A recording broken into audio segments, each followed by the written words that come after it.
자, 이번 시간은 정비사업 시행자 등에 관련된 주제를 살펴보겠습니다. 그래서 이 시행자에서 제일 중심이 되는 것은 조합이라고 하는 것이 주된 시행자가 되게 됩니다. 그래서 전체 그림을 보면 재건축, 재개발에서는 주로 시행자가 조합이 되게 될 것이고요. 주거환경 개선 사업에 있어서 시행자라고 하는 것은 아무래도 시장군수, 주공 등 공적인 주체가 사업 시행자가 된다. 이게 기본 뼈대예요. 자, 그러다 치고 시행자의 경우수를 보니까 조합이라고 하는 게 가장 기본이고요. 시장, 군수 등이라는 용어도 있을 수가 있고요. 그 다음에 토지주택공사 등이라는 것도 존재합니다. 자, 그리고 특이한 거 토지 등 소유자. 아까 우리 문제를 통해서 한번 봤던 주제인데요. 토지 등 소유자라고 하는 거. 자, 이 토지 등 소유자라고 하는 개념은 이렇게 가게 됩니다. 토지 등 소유자, 토지 소유자, 건축물 소유자, 지상권자를 묶어서 부를 때 뭐라 부른다? 토지 등 소유자. 그래서 주거환경 개선 사업에 있어서 정비구역 안에 토지 소유자, 건축물 소유자, 지상권자라는 것이 하나의 이슈가 되게 될 테고요. 그 다음에 지금 또 뭐가 있지? 재개발도 토지 소유자, 건축물 소유자, 지상권자가 되고, 교재 기본서 보시는 분은 146페이지부터 갖고 얘기를 하고 있어요.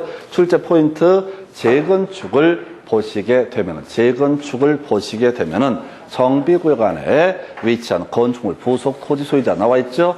포인트 자체를 잡아내야 돼요. 뭐는 빠진다, 지상권자는 빠진다라는 게 논의의 포인트가 되게 됩니다. 재건축에서는요, 지상권자라는 개념 자체가 있을 수가 없어요. 우리 민법 공부하실 때 지상권이라고 하는 거 이렇게 말씀을 드리죠. 타인의 토지에다가 건물 소유 목적으로 이용을 하거나 수목 소유, 공작물 소유 목적으로 이용을 하고자 하는 사람. 이 사람은 뭐라고 한다? 지상권자.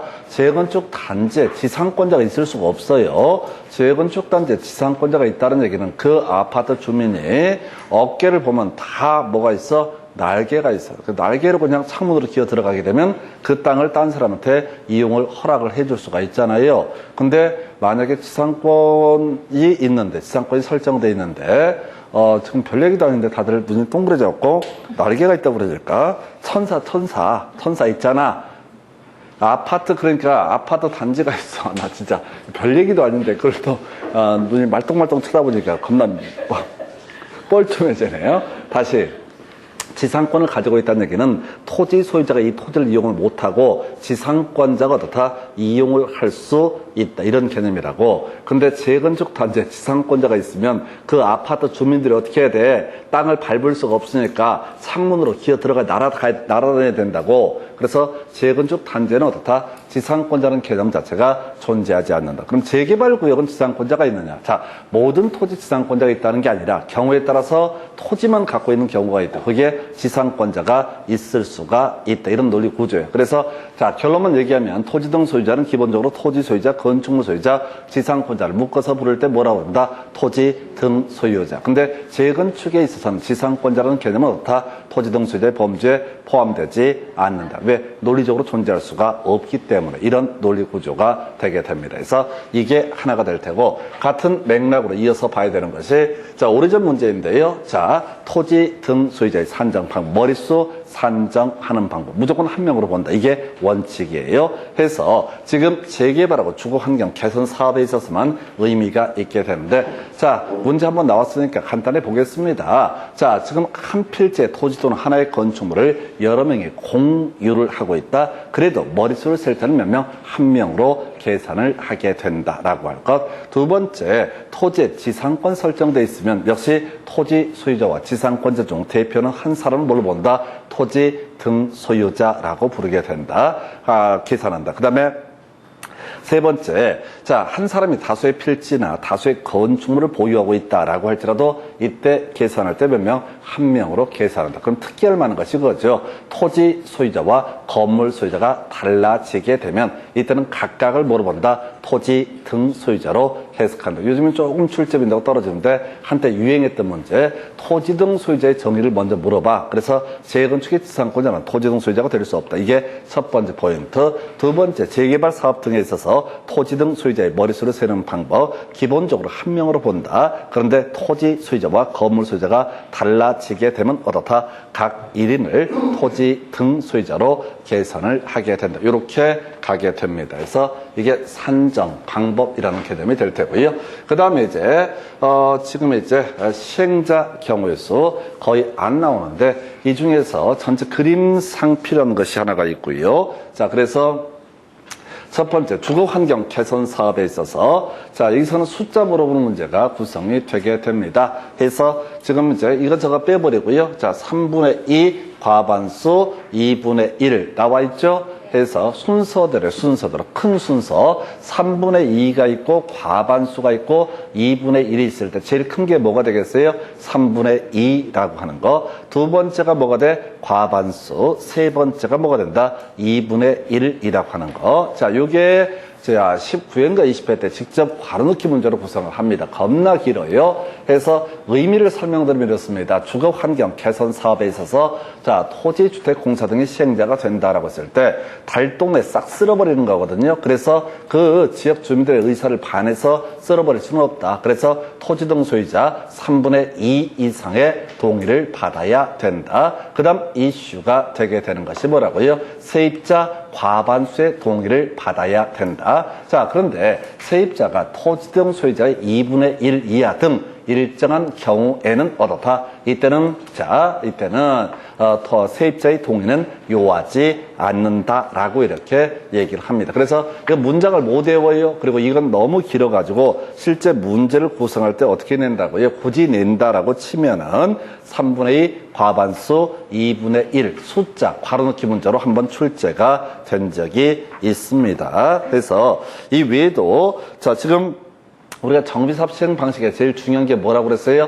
환지 방식하고 관리 처분계획 방식이라고 하는 게 있었죠? 그래서 이 문제 나중에 따로 공부할 텐데 세입자 세대수가 토지 등 소유자 2분의 1 이하인 경우 외에 환지 방식으로 사업 시행하는 경우 또는 관리 처분계획 방식으로 사업 시행하는 경우에도 바로 세입자의 동의를 요하지는 않는다. 이런 주제가 있는데 이건 나중에 문제 가지고 볼 거예요. 우선 첫 번째 이슈 기억하실 게 뭐라고요?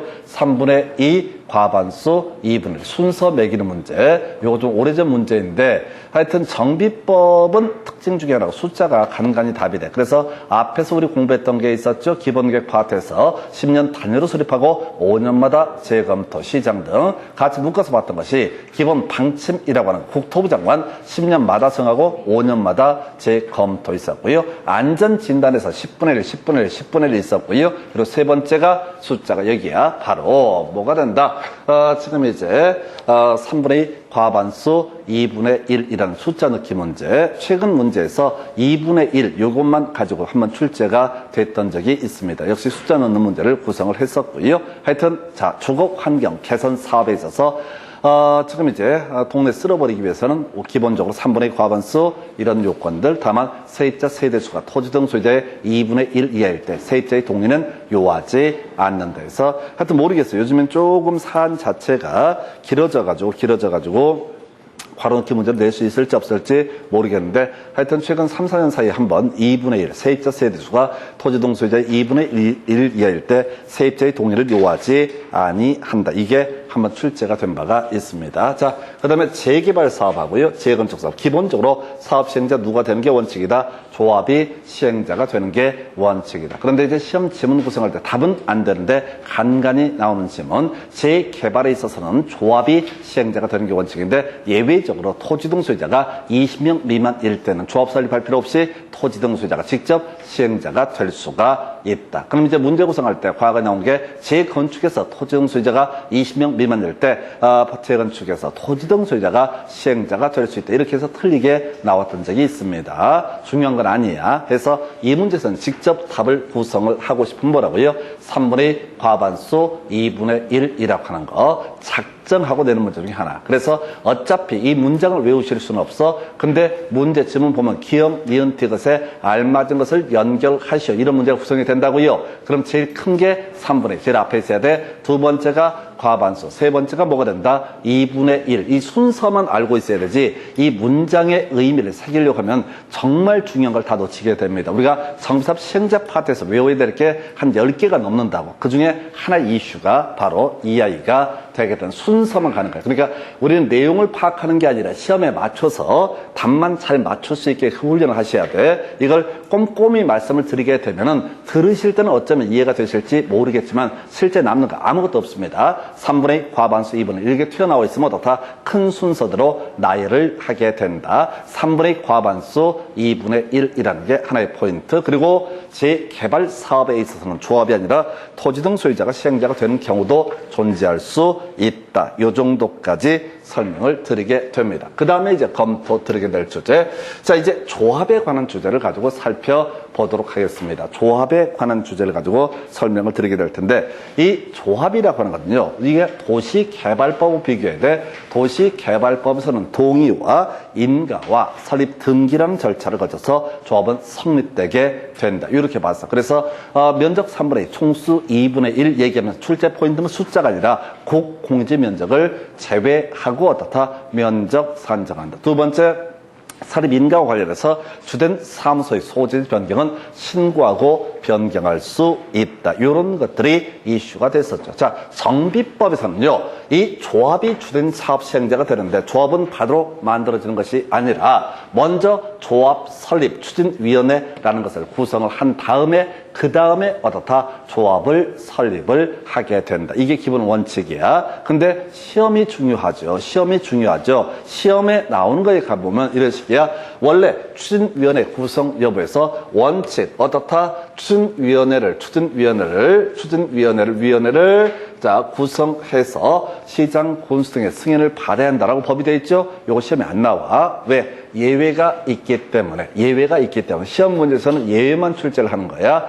원칙을 내면 예외를 포섭하지 못하기 때문에 출제 오류 시비가 나오게 됩니다. 그래서 기억할 게 추진위원회 구성하지 아니할 수 있다. 나와 있죠? 예, 이것만 시험에 떠요. 추진위원회 구성하지 아니할 수 있다. 이 얘기의 논의의 전제는 기본적으로 조합을 설립하려면 뭘 해야 되는데 추진위원회를 구성해야 되는데, 자, 경우에 따라서 어떻다 추진위원회 구성하지 아니할 수 있다. 해서 자, 이 문장을 보시게 되면 공공지원을 하려는 경우 이렇게 나와 있어요. 해서 어떤 재개발 구역에 대해서 공적인 시에서 일정한 지원을 하고자 한다라고 할 때는 굳이 그 지역 주민들로 구성된 추진위원회 구성하지 아니할 수 있다. 해서 시험 문제는 옳은 걸 고르셔야 할 때 얘를 옳게 구성을 하게 됩니다. 해서 이런 게 있겠고, 그럼 거의 안 나오는 주제인데 추진위원회 업무 범주, 이걸 보려면 다시 전체 그림을 보셔야 돼. 정비사업의 절차라고 하는 것이 앞에서 이렇게 설명드렸었죠. 건설계, 몇 세대 아파트를 지을 것인가는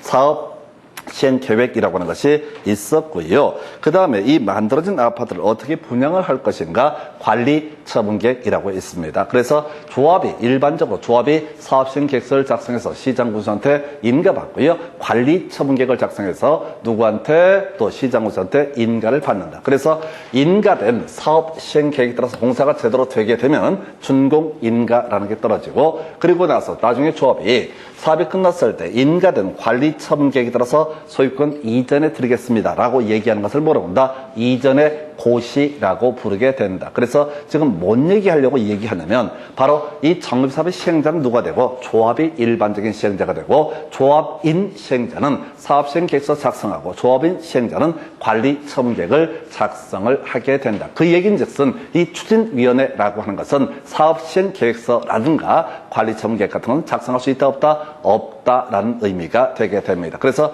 분양이라든가 사업시행 계획서 이런 것들은 관리 처분계획은 누가 작성한다? 조합이 작성하는 것이지 조합 설립 추진위원회가 결정을 하는 것은 아니다라는 의미가 되게 됩니다. 해서 요렇게 논의를 삼게 됩니다. 그래서 자, 요거 하나 요렇게 보시게 될 것이고, 별로 안 중요해서 자, 추진위원회 구성하지 아니할 수 있다. 추진위원회는 조합이 하는 일을 담당할 수는 없다. 조합이 하는 일이 뭐라고요? 사업시행 계획서의 작성, 관리처분 계획의 작성이라고 하는 거. 관리처분 계획을 달리 표현하면 분양 계획 이런 용어를 쓰게 됩니다. 그래서 그다지 중요치 않은 주제. 자, 이제 겁나 중요한 이슈를 외우셔야 되죠. 조합의 설립 동의 요건이라고 하는 거. 자, 일단 조합이라고 하는 것은 세 단계죠. 첫 번째가 동의, 두 번째가 인가, 설립 인가, 세 번째가 설립 등기라는 요건을 갖추면 어떻다? 조합은 성립되게 된다. 다시요. 조합은요, 동의 받아야 되고요. 두 번째 단계에서 시장구선한테 인가 받아야 되고요. 세 번째, 법인이 되기 위해서는 관련 법에 따라서 설립 등기라는 요식 행위를 거쳐야지 조합은 성립되게 된다. 다시요. 조합은 동의 받아야 되고요. 시장 군수한테 설립 인가 받아야 되고요. 세 번째 설립 등기라고 하는 거. 이런 세 가지 요건을 모두 갖추면 어떻다? 조합은 성립될 수 있다라고 할 것. 이게 기본 뼈대야. 그러면 시험에 가장 많이 나오는 주제는요. 바로 이하입니다. 동의 요건이라는 게 첫 번째 출시 이슈. 그래서 우리가 지금 조합이 관련되는 것은 재개발하고 재건축 두 개밖에 없습니다. 한편 재개발은 그렇다 치고 재건축 같은 경우 우리 앞에서 공부하실 때 그 안전진단 얘기할 때 진입 도로 이런 표현 썼었죠. 해서 결과적으로 재건축은 주택단지 안에서의 재건축이 있고 주택단지가 아닌 지역에서의 재건축이라는 것도 존재하게 된다. 그래서 자, 외우는 거 얼마나 쉬운지 몰라. 43, 43, 43, 32, 431 끝 해서 이걸 외우면 끝내. 다시 재건축사업 주택단지 안에서 동의요건 뭐라고요? 4분의 3, 4분의 3 나와 있죠? 4분의 3, 4분의 3 나와 있죠? 이것만 외우면 된다고. 4343 외우면 된다고. 주택단지가 아닌 지역을 대상으로 재건축을 추진을 하고자 한다. 그럼 뭐라고요? 4332가 되게 되는 거죠? 써 있잖아요. 그 다음에 재개발은 뭐라고요? 4321의 동의를 받아야 된다. 이 문제는 어차피 괄호넣기 문제로 출제를 하게 됩니다. 그래서 기본적으로 숫자 순서만 기억하고 있으면 지금까지 모든 문제를 거의 다 풀 수 있게 세팅해 줍니다. 자, 주택단지 안의 재건축 뭐라고요? 4343. 주택단지 아닌 지역의 재건축은 4332. 그 다음에 재개발은 뭐예요? 4321의 동의를 받아야 된다. 겁나 쉬워요. 겁나 쉬워요. 이걸 아무 의미 없이 앞에는 4분의 3, 뒤에도 4분의 3, 주택단지 안에 재건축. 그 다음에 재개발은 재건축 중에 주택단지 아닌 지역은 바로 4332. 그 다음에 재개발은 뭐라고요? 4321의 동의를 받아야 된다라고 되어 있죠? 그냥 이걸로 괄호넣기 문제 형태로 출제가 되게 됩니다. 나중에 문제 보시면 유치의 극치야. 숫자가 겁나 많이 나오고 있고 문장이 겁나 많이 나와 있는데 내용을 몰라도 아무 상관없이 문제를 다 해결해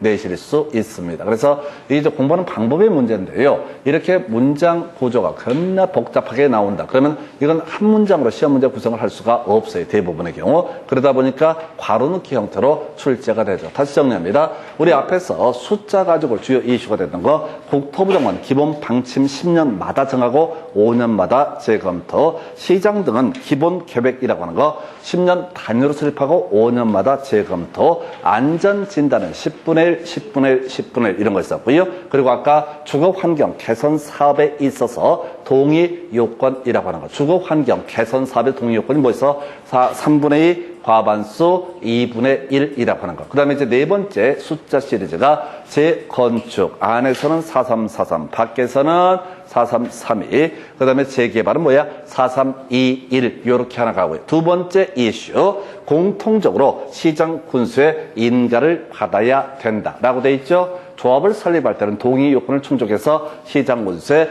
인가를 받아야 된다라고 이렇게 되어 있습니다. 그래서 시장 군수의 인가를 받아야 된다. 이렇게 가게 됩니다. 그래서 나중에 변경할 때도 원칙적으로 다 시장 군수의 인가를 받아야 된다. 근데 시험에 나오는 것은 경면상의 변경은 어떻다? 인가를 요하지 않고 신고만 하면 된다. 이런 게 이슈가 돼요. 그래서 일단은 제일 쉬운 거 4343, 4332, 4321이라고 하는 두 번째 이슈. 자, 바로 시장 군수의 인가를 받아야 된다. 그리고 왜 마지막으로 설립 등기라는 과정을 거치면 어떻다? 조합은 성립될 수 있다라고 해서 이게 진짜 어려운 겁니다. 근데 그냥 내용을 안 봐버리고 숫자 채워넣는 문제를 세팅을 하게 되면 이걸 대충 문제를 풀어가실 수 있어요. 대박이야, 대박. 이런 문제 보면 얼마나 반가운지 이루 말할 수 없어요. 지금 이게 7년간 2문제가 3문제가 구성이 되거든요. 그래서 이런 문제들은 무조건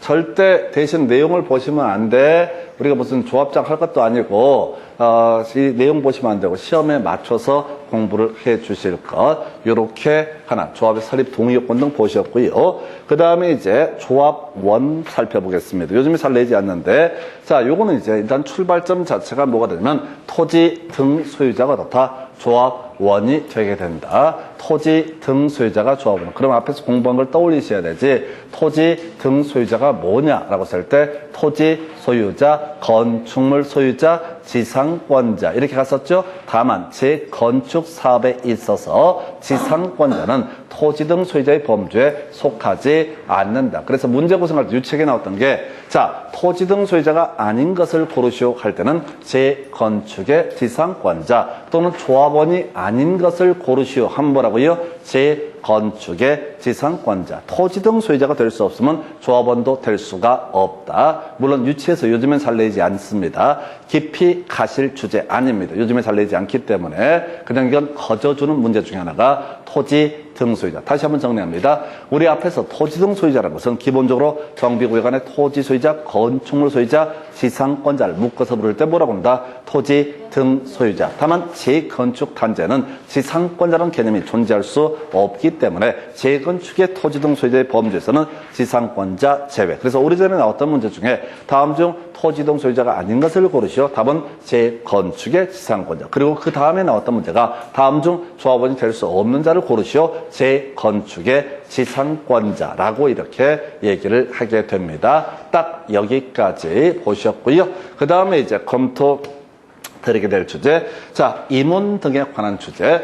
여기서 이제 중요한 것들 뭐가 있을까요? 했을 때 선임과 해임이라고 하는 거. 요건 좀 여기다 살을 붙여서 이제 공부를 해야 되는데 이 기본적으로 임원의 선임, 해임은 어떻다? 총회의 의결을 거쳐야 된다. 해서 우리가 저기서 있었죠. 도시개발법에서도 자, 총회라고 하는 개념이 있었고 대의원회라는 개념이 존재했었습니다. 총회가 있었고 대의원회라는 개념이 있었어요. 그래서 총회 반드시 의결을 거쳐야 되는 게 임원의 선임이라고 되어 있었고 그걸 구체적으로 조합장, 이사, 감사의 선임 이런 식으로 얘기를 하게 됩니다. 자, 그리고요. 지금 여기서 임원의 선임, 해임은 기본적으로 어떻다? 총회 의결을 거쳐라 해서 살을 붙여서 설명을 드릴게요. 자, 임원 중에서 보궐임원이라는 개념이 있게 됩니다. 해서 보궐임원에는 도시개발법과 마찬가지로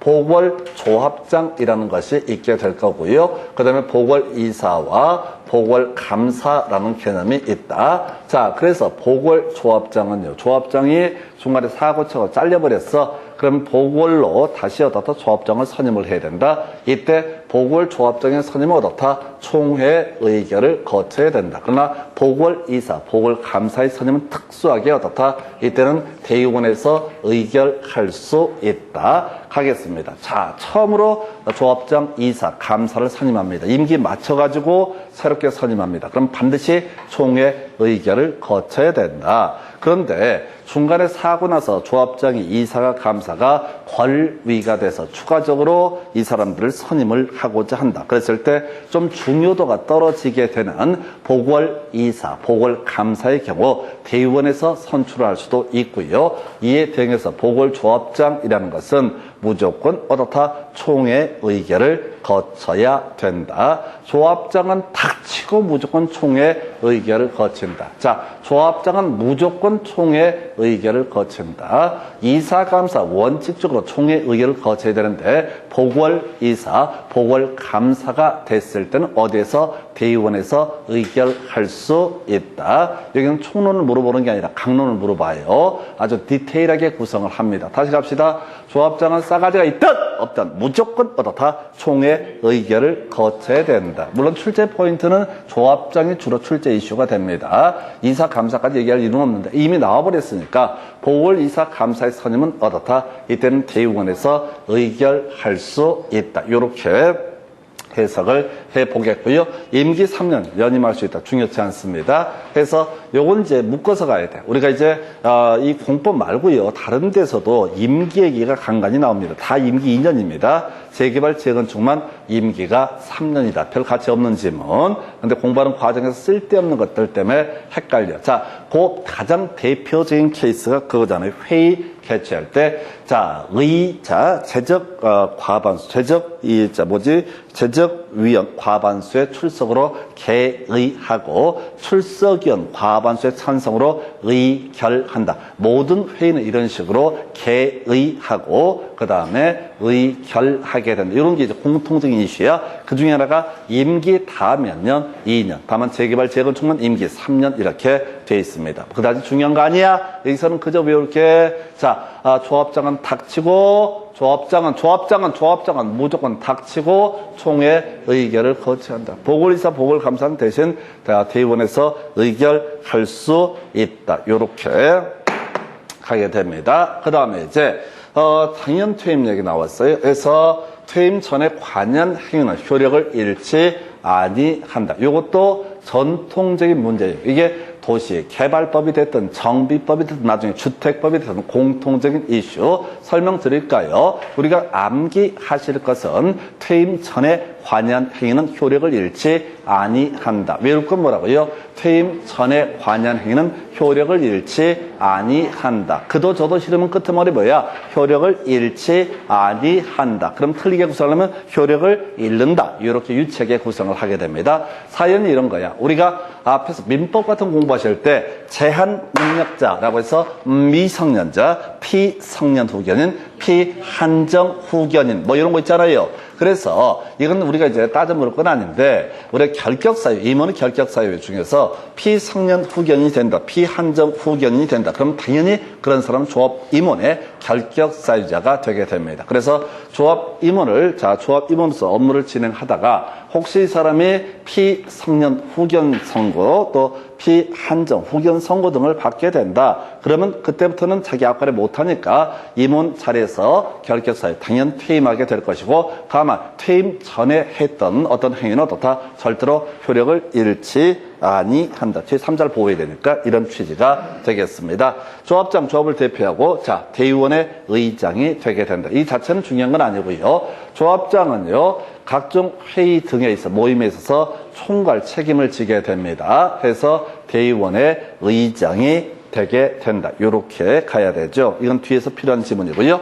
자, 이건 어렵지 않다. 겸할 수 없다라고. 이거 어렵지 않죠? 그 다음에 끄트머리 감사가 조합을 대표한다. 해서 거의 패턴이 똑같아요. 해서 감사가 조합을 대표한다. 내용 보시면 안 돼요. 그저 외울 게 뭐라고요? 감사가 조합을 대표한다. 이 도시개발법에서 한번 답을 뽑았던 주제 중에 하나가 감사가 조합을 대표한다. 이렇게 외우시면 얼마나 편해. 그래서 이 파트에서만 이슈가 되는 것이 바로 보궐조합장의 선임까지 어떻다? 총회 의결을 거쳐야 된다. 보궐이사 감사는 대의원에서 의결할 수 있다. 요 정도가 이슈가 되게 될 것이고요. 그 다음에 이제 검토 드리게 될 주제가 바로 대의원회라고 하는 것을 보겠습니다. 그래서 일단 그동안 시험에 나왔던 주요 이슈, 조합장이 아닌 조합의 임원은 대의원 될 수 없다라는 명제 나와 있죠. 되게 까다로워요. 조합장이 아닌 조합의 임원이라는 것은 이사와 감사 등을 의미하게 됩니다. 해서 아까 우리 조합장은요, 대의원의 의장이 된다라고 했었죠. 조합장은 뭐라고 했어요? 대의원의 의장. 그러니까 해석상 조합장은 무조건 대의원회라는 모임에 나가야 돼. 왜? 그 사람이 의장이니까 회의를 열려면 조합장이 없으면 안 돼. 근데 그 자리에 이사나 감사는 끼어들 수가 없다. 굳이 법조문의 취지가 뭐냐라고 했을 때 우리가 어떤 의사결정을 하기 위해서 뭐가 문제가 있다고요? 이 임원들이 조합회의를 이 애들이 다 모여서 의사결정을 할 테고 대의원회까지 다 접수를 해버리면 몇 놈이서 다 해먹는 사례가 발생하니까 조합장을 제외한 조합의 임원은 대의원 될 수 없다. 어려워요? 이게 이제 문제 구성할 때 이사는 대의원 될 수 없다, 감사는 대의원 될 수 없다, 이런 해석을 할 수가 있어야겠고요. 그 다음에 이걸 문제를 구성할 때 이딴 식이야. 조합장을 포함한 조합의 임원은 대의원 될 수 없다. 그럼 틀린 거야. 조합장은 당연직 대의원입니다. 그래서 자, 조합장은 당연직 대의원이니까 제외한 이렇게 가야 돼. 근데 문제 구성할 때 포함한 이렇게 장난을 쳤던 사례가 있습니다. 그래서 요거는 되게 까다로워요. 별 내용은 없는데 지금은 오히려 짧아서 힘들어. 오히려 앞에서 퇴임 전에 관여한 행위는 효력을 잃지 아니한다. 효력을 잃지 아니한다. 이런 것들은 오히려 쉬워. 시험 문제 구성하면 효력을 잃는다. 이렇게 바꿔치기 하니까 틀리게 하려면 빤히 나오게 되는데 지금 이 지문이 조합장을 제외한 조합의 임원은 어떻다? 대의원 될 수 없다라고 하는 거. 이게 되게 까다로운 지문이 되게 됩니다. 예, 그리고 오늘 말씀의 주제 바로 총회 의결 정족수 중에서 3분의 2 이상의 동의. 자, 앞에서 제가 그 얘기했어요. 43332, 431 겁나 많이 나온다. 그리고 그보다 2배 더 많이 나오는 것이 바로 3분의 2 이상의 의결 정족수. 자, 총회에서 어떤 사안을 의결하고자 할 때 3분의 2 이상의 압도적인 동의가 필요한 게 있다. 이게 다 돈 얘기거든요. 그래서 일단 대가리 따서 정리하게 되면 조비 시위라고 돼 있죠. 조합원 나와 있죠. 그 다음에 좀 숨어 있긴 한데 조합의 비용 부담 나와 있죠. 정비, 사업비 나와 있죠. 시공자의 선정, 시 나와 있죠. 그 다음에 정비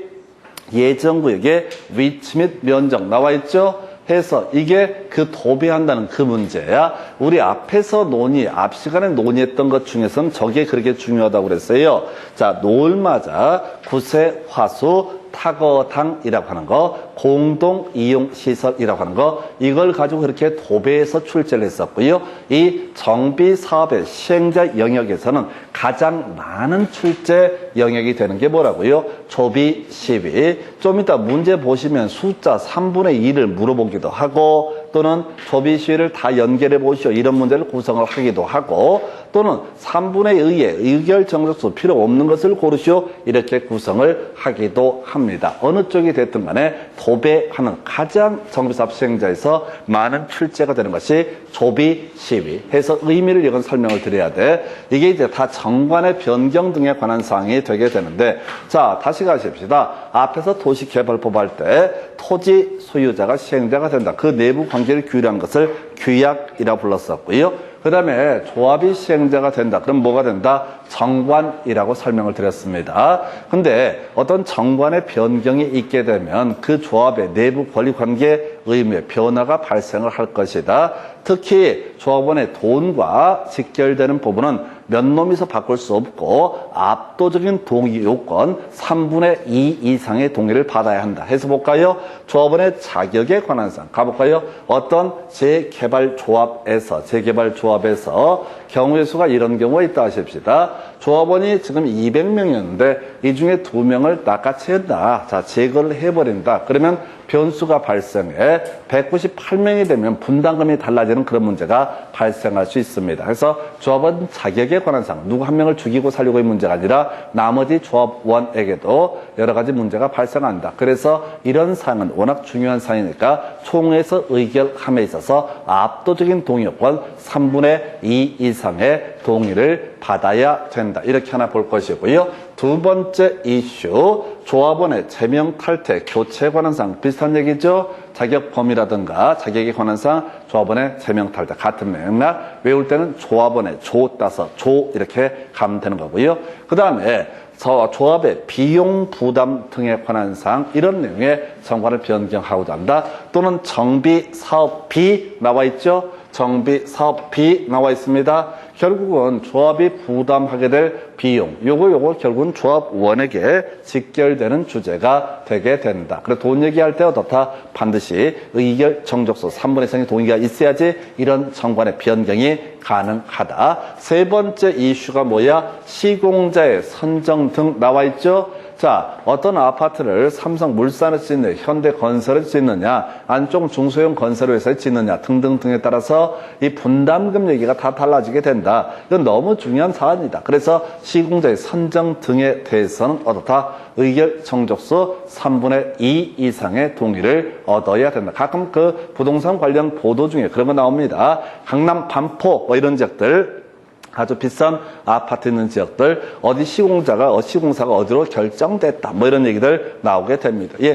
그런 거 결정하려면 어떻게 한다고요? 의결 정족수 3분의 이상의 압도적인 동의가 필요하다. 마지막에 정비 예정 구역의 위치 및 면적. 자, 정비 구역과 유사한 개념인 정비 예정 구역인데 가보십시다. 정비 구역이 원래 이렇게 정비 사업을 이렇게 하려고 했는데 어떤 이유가 있어서 자, 이 위치를 바꾼다. 이 원래는 요만큼 정비 사업 하려고 했는데 요걸 빼내고 이 부분만 정비 사업을 한다. 그러면 역시 자, 분담금 얘기가 다 달라지게 됩니다. 포함되느냐 되지 않느냐 이런 문제들, 또 빠지는 부분은 빠지는 부분이라서 문제가 될 수가 있다. 그래서 이렇게 빼거나 집어넣거나 또는 확대를 하거나 등등등의 문제는 어떻게 해라? 이 조합원의 현금하고 직결되는 부분이니까 의결 정족수 3분의 2 이상의 동의를 받아야 한다 해서 조비 시위라고 하는 거 뭐라고요? 3분의 2 이상의 압도적인 동의를 받아야 된다. 겁나 중요해. 그래서 숫자이면서 개수도 많죠. 근데 나중에 우리가 문제 분석을 하다 보면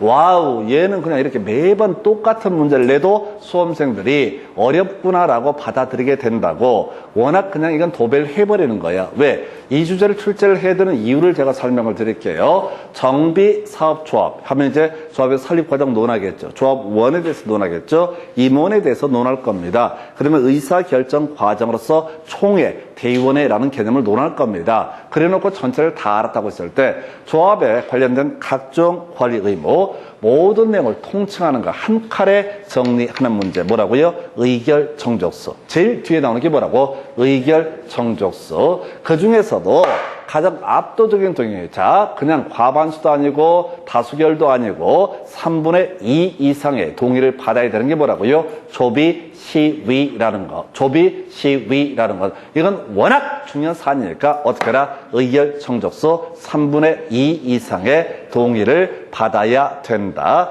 이게 그냥 대놓고 낸다니까요. 얘는 안 나온 해가 특이할 정도야. 앞에서 우리가 아까 노을마작, 구세, 화소, 타거당 그거 거의 2년에 한 번꼴로 출제가 됐었고요. 그리고 이 아이가 아니 대놓고 낸다니까 근데 문제를 이렇게 포장했다 저렇게 포장했다. 그래서 미리 답을 완벽하게 조비시비 의결 정족수 3분의 2 이상의 압도적인 동의를 받아야 한다라는 개념이 전제가 돼 있지 않게 되면은 못 풀어. 문제를 가만히 보면서도 어머 여기서 이렇게 나왔네 이렇게 이제 나중에 설명을 드리면 이해가 될 뿐이지 너무너무 어려워해서 노을마작 구세화소 타거당에 이어서 아까 4343, 4332, 4321에 이어서 그리고 통계적으로 정비법에서 가장 많은 문제를 구성하는 영역이 바로 뭐라고요? 바로 조비 시위라고 하는 거. 이게 작년에 안 나왔던가? 그럴 거야 아마. 근데 문제는 뭐냐면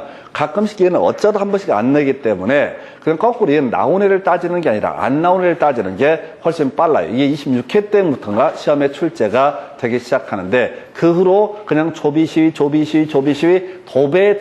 해버립니다. 그래도 수험생들이 이 문제를 미리 선입관을 갖고 있지 않으면 손을 못 대요. 이거 갖고 얼마나 많이 내겠어. 이거 가지고 아무거나 안 하시게. 이때 조합원의 자격이 권한상의 정관 변경을 해서는 3분의 이상의 바로 의결 정족수가 필요하다. 이런 식의 명제하면 옳은편. 이걸 가지고 과반수의 의결 정족수 이것만 갖고도 계속해서 어떻다고요? 수십 개를 만들어낼 수 있다고. 박스형도 만들어낼 수 있고 그래서 거의 도배하는 거. 그 다음에 이제 하나 더 기억하실 주제가 이게 있죠.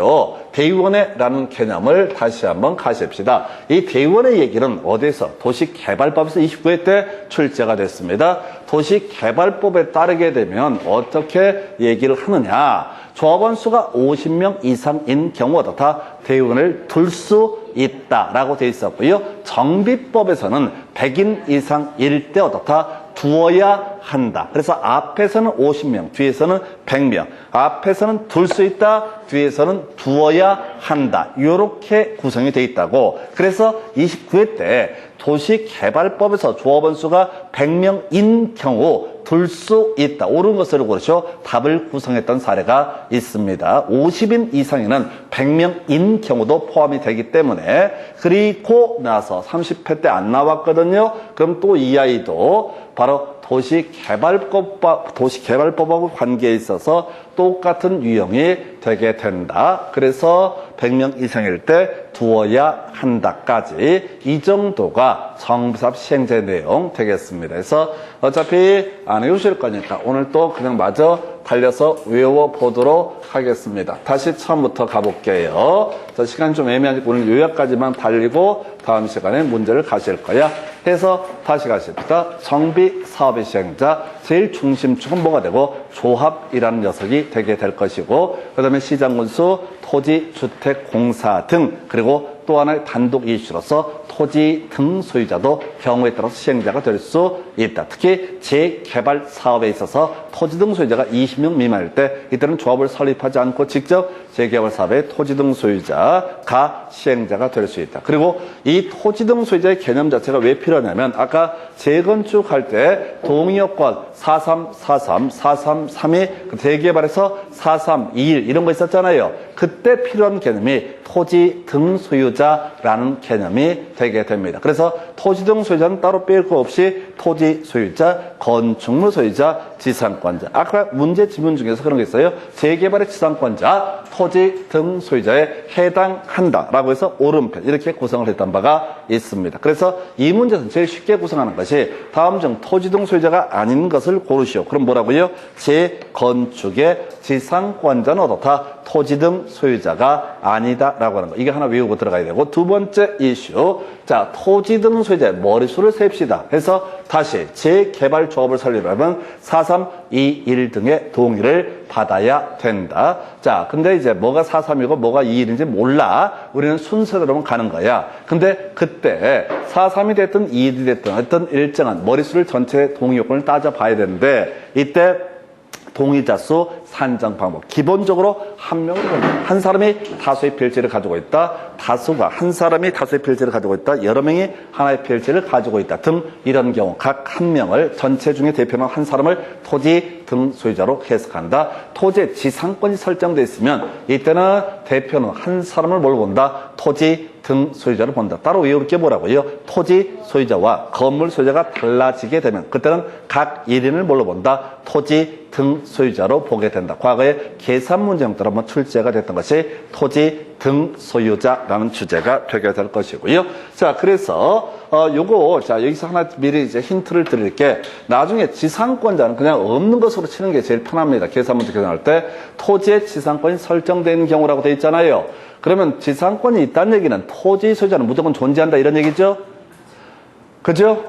지상권자가 있는데 토지 소유자가 없을 수는 없거든. 땅 위에 그 토지를 건물 소유, 수목 소유, 공작물 소유 목적으로 이용할 수 있는 권리를 뭐라 부르니까 지상권. 그래서 나중에 머릿수 셀 때는 지상권자는 잊어버리시면 돼. 없는 걸로 유령으로 취급하면 돼. 나중에 관리청문계, 공급계획 작성할 때 지상권자는 분양 대상에서 제외한다. 이런 명제가 나오니까 그냥 지상권자는 유령처럼 취급하는 게 좋겠다. 해서 공법에서, 정비법에서 지상권자를 두 글자 유령, 세 글자 고스트. 자, 등기법에서 유령 하나 나오지?